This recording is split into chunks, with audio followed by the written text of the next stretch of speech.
E olha, já que você falou do setor de serviços, né? O setor de serviços é um dos que reagem a essa proposta. No fim de semana, o secretário extraordinário da Reforma Tributária, Bernard Api, afirmou que o projeto é sim uma revolução no sistema brasileiro, de se entender as queixas de alguns setores, mas afirmou ser preciso ter um olhar voltado para o impacto em toda a economia.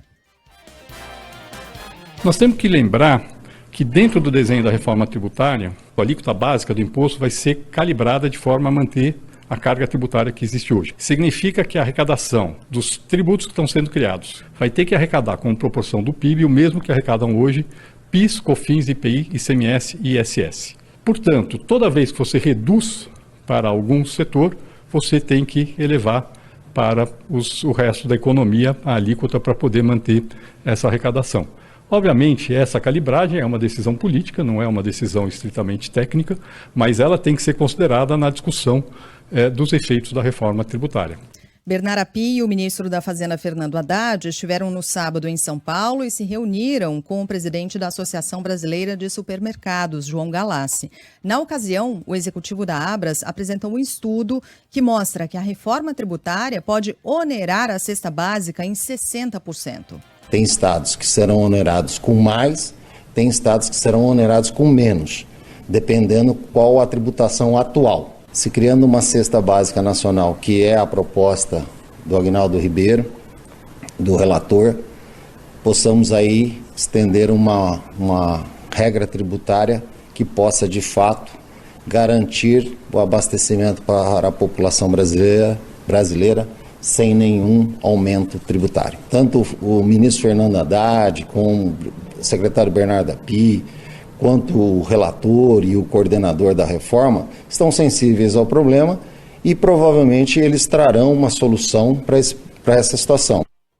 O estudo leva em conta uma possível alíquota de 12,5% para os produtos da cesta. Atualmente, esses itens são isentos de tributos federais como PIS e COFINS. Depois da reunião, Bernard Api afirmou que os cálculos da Abras não levaram em consideração todas as mudanças que envolvem essa proposta. Eles pegaram uma parte dos efeitos sobre um pedaço da cadeia, que é só a venda, e não consideraram todos os outros efeitos. Não consideraram a tributação que existe hoje, antes de chegar nos supermercados, não consideraram a redução de custos que o supermercado vai ter e que, na verdade, está no preço dos produtos que eles vendem, porque eles repassam isso para preço, em função de tributos que eles pagam hoje e que não recuperam. Eu tenho certeza de que o número que foi trazido aqui é um número claramente superestimado. E a nossa avaliação é que a tributação dos produtos da cesta básica, considerado todos os efeitos, vai ficar muito perto daquilo que é hoje.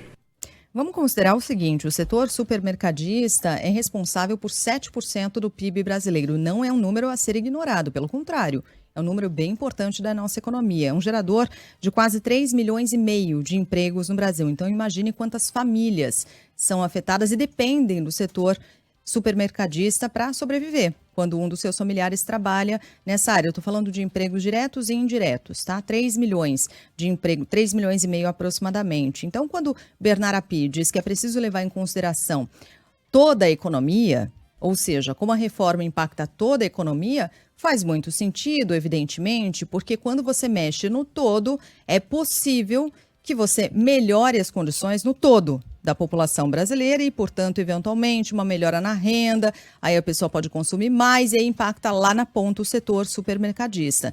Mas quem está à frente do setor não vai ficar olhando para o todo da economia, precisa se preocupar com o seu quintal, que é exatamente o que a Abras está fazendo, preocupada com os números, embora Bernard Api tenha mostrado outro número de impacto para o setor. Mas isso é só para dar um dos exemplos de como o setor de serviços reage a essa reforma tributária e como possivelmente esse texto terá de ser alterado diante das reações e diante das pressões de alguns desses setores. O resultado é que possivelmente essa reforma não vai sair, pelo menos não na Câmara, antes do recesso, como queria inicialmente o próprio presidente da Câmara.